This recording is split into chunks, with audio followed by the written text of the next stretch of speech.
Hi friends, వణకం, నమస్తే అందరికీ. Welcome to Vineeram directions. ఇది తమిళనాడు స్పెషల్ పులుసు అండి. చాలా బాగుంటుంది. వేడి వేడి అన్నంలో అప్పడంతో తింటే ఉంటుంది. నాకు బాగా నచ్చింది, మీకు కూడా నచ్చుతుంది. రెసిపీ ట్రై చేయండి. 1 స్పూన్ శనగపప్పు, 1 స్పూన్ మినపప్పు, జీలకర్ర, ధనియాలు, కొంచెం మిరియాలు, కొంచెం బియ్యం 1 స్పూన్ అన్నీ 1 స్పూన్ తీసుకొని దోరగా ఫ్రై చేసుకొని పక్కన పెట్టుకోండి. చల్లారిన తర్వాత మనం మిక్సీ పట్టుకోవాలి. వీటిని పక్కన పెట్టుకొని ఉంచుకోండి. ఈ పులుసులో, ఈ రెసిపీలో మనకు మెయిన్గా కావాల్సింది ఏంటంటే వత్తలు అండి. వత్తలు అంటారు తమిళంలో, తెలుగులో మనం వడియాలు అంటాం కదా, అవన్నమాట. సుండక్కాయ అంటారండి, సుండక్కాయ వత్తలు అంటారు. ఇక్కడ షాపుల్లో చాలా సూపర్ మార్కెట్లో దొరుకుతాయి ఇవి. అవి వేసుకొని మనం ఫ్రై చేసుకోవాలి. మనం పచ్చిమిరపకాయలు ఉప్పులో నానబెట్టుకుంటాం కదా, పెరుగులో వేసుకొని, అలాగే ఇక్కడ వెజిటేబుల్స్ ఉప్పు అది వేసి చక్కగా ఊరబెట్టి ఎండబెడతారనమాట. అందులో ఇదొక కాయ, సుండక్కాయ అంటారు వీటిని. తెలుగులో ఎవరికైనా తెలిస్తే కామెంట్ చేసి చెప్పండి. తమిళనాడు పెళ్ళిళ్ళలో కూడా కంపల్సరీగా ఈ పులుసు ఉంటుందండి. చాలా ఫేమస్, చాలా టేస్టీగా కూడా ఉంటుంది. షుగర్ పేషెంట్లకి అది కూడా చాలా మంచిదని చెప్తారు. మీరు కూడా ట్రై చేయండి. ఎక్కడైనా దొరికితే, మనకి ఆంధ్ర సైడ్లో ఎక్కడైనా దొరికితే ట్రై చేయండి. ఇది దోరగా ఫ్రై చేసుకొని ముందు తీసుకొని పక్కన పెట్టుకోవాలి. పక్కన పెట్టుకున్న తర్వాత మనం పులుసులోకి కావాల్సినవన్నీ రెడీ చేసుకోండి. అదే కడాయిలో కొంచెం నూనె ఉంటుంది కదా, దాంట్లోనే సరిపోతుంది నూనె. 1/2 టీ స్పూన్ ఆవాలు, 1/2 టీ స్పూన్ మెంతులు వేసుకోవాలి. ఆవాలు మెంతులు కొంచెం చక్కగా చిటపటలాడాలి. ఇప్పుడు మనం 10 వెల్లుల్లిపాయలు చక్కగా వలుచుకొని అవి కూడా ఇందులో వేసుకొని ఫ్రై చేసుకోండి. దీంట్లోనే కొంచెం కరివేపాకు, చిన్న చిన్న ఉల్లిపాయలు దొరుకుతాయి ఇక్కడ బాగా ఎక్కువగాను, సో నేను అది వేసాను. దొరకకపోతే మామూలు మీడియం సైజ్ ఉల్లిపాయలు 2 తీసుకొని చిన్నగా కట్ చేసుకొని అవి కూడా యూస్ చేసుకోవచ్చు. అవి కూడా వేసుకొని అన్ని దోరగా వేయించుకోవాలి.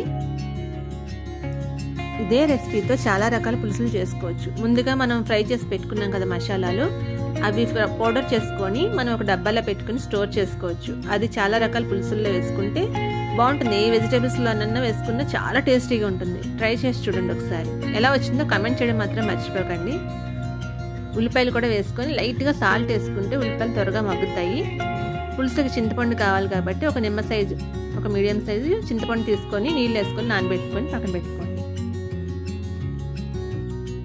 ఉల్లిపాయలు చూడండి దోరగా వేగిపోయాయి. దీంట్లో పులుసుకు సరిపడగా కొంచెం ఉప్పు, 1/2 టీ స్పూన్ పసుపు వేసుకొని ఒకసారి కలుపుకోండి. దాంట్లోనే 2 స్పూన్ల కారం. పులుసుకి కొంచెం కారం తగిలితేనే ఘాటు బాగుంటుంది. మిరియాలు వేసాం కాబట్టి దానికి తగ్గట్టుగా కారం వేసుకోండి చూసుకొని, ఎక్కువ వేసుకోవద్దు. మీరు ఎక్కువ కారం తినగలను అనుకుంటే వేసుకోవచ్చు, లేదంటే 1.5 సరిపోతుంది. ఇలా అన్నీ ఒకసారి కలుపుకొని శుభ్రంగాను కొంచెం వాటర్ వేసుకొని మూత పెట్టుకొని 2 నిమిషాలు మూత పెట్టుకోండి. ఈలోగా చింతపండు పులుసు తీసుకొని పక్కన పెట్టుకుందాం రెడీగా. నీళ్ళు కొంచెం ఇలా మరుగుతున్నప్పుడు చింతపండు పులుసు తీసుకొని అది డస్ట్ లేకుండా జాగ్రత్తగా వేసుకోవాలి. డస్ట్ వస్తే మధ్యలో మధ్యలో కరకరలాడుతూ ఉంటుంది, బాగోదు. డస్ట్ లేకుండా తీసుకోండి చక్కగా. పులుసు కూడా వేసేసుకొని మరగనివ్వాలి. పులుసు మరిగిన తర్వాత ఇందాక మనం ఫ్రై చేసి పెట్టుకున్నాం కదా సుండక్క, అది వేసుకోవాలన్నమాట. ఇవి చల్లారిపోయినాయి. ఇవి మిక్సీ పట్టుకొని పౌడర్ చేసుకొని రెడీగా పెట్టుకోండి. మనం పులుసు మరిగిన తర్వాత దాంట్లో 2 స్పూన్స్ వేసుకుంటే సరిపోతుంది. పౌడర్ మొత్తం వేయక్కర్లేదు. కొంచెం మిగిలితే స్టోర్ చేసి పెట్టుకోండి. ఏ పులుసులోనన్నా వేసుకోవచ్చు మనం. ఇది 2 స్పూన్లు వేసుకొని గడ్డలు కట్టకుండా శుభ్రం బాగా కలుపుకోండి. బాగా మిక్స్ అవ్వాలి దాంట్లో పులుసులో, అప్పుడే టేస్ట్ వస్తుంది. వెంటనే కలుపుకోకపోతే గడ్డలు కట్టేసి అక్కడక్కడ ఉండిపోతుంది అనమాట మసాలా. అన్నీ వేసుకున్న తర్వాత మనం ఇందాక ఫ్రై చేసి పెట్టుకున్నవి కూడా వేసేసుకొని, వడియాలు కూడా వేసుకొని ఒకసారి కలుపుకొని మళ్ళీ మూత పెట్టుకొని ఒక 5 నిమిషాలు మరగనివ్వండి. మనం పౌడర్లో రైస్ వేసాం కదా, బియ్యం వేసి మిక్సీ పట్టాం కదా, అందువల్ల ఏంటంటే త్వరగా చిక్కగా అయిపోద్ది. చూస్తారా, పులుసు వెంటనే చిక్కగా అయిపోద్ది. చింతపండు రా స్మెల్ పోయే వరకు కుక్ అయితే సరిపోతుంది. దీంట్లో ఒక్క చిటికెడు బెల్లం కూడా వేసుకుంటే ఆ తీపు పులుపు అన్నీ కలిపి చాలా బాగుంటుందండి టేస్ట్. మీరు ఒకసారి ట్రై చేసి ఎలా వచ్చిందో కమెంట్ చేసి చెప్పండి నాకు. మన ఛానల్ని సపోర్ట్ చేస్తున్న చాలామంది ఫ్రెండ్స్కి చాలా చాలా చాలా థ్యాంక్స్ అండి.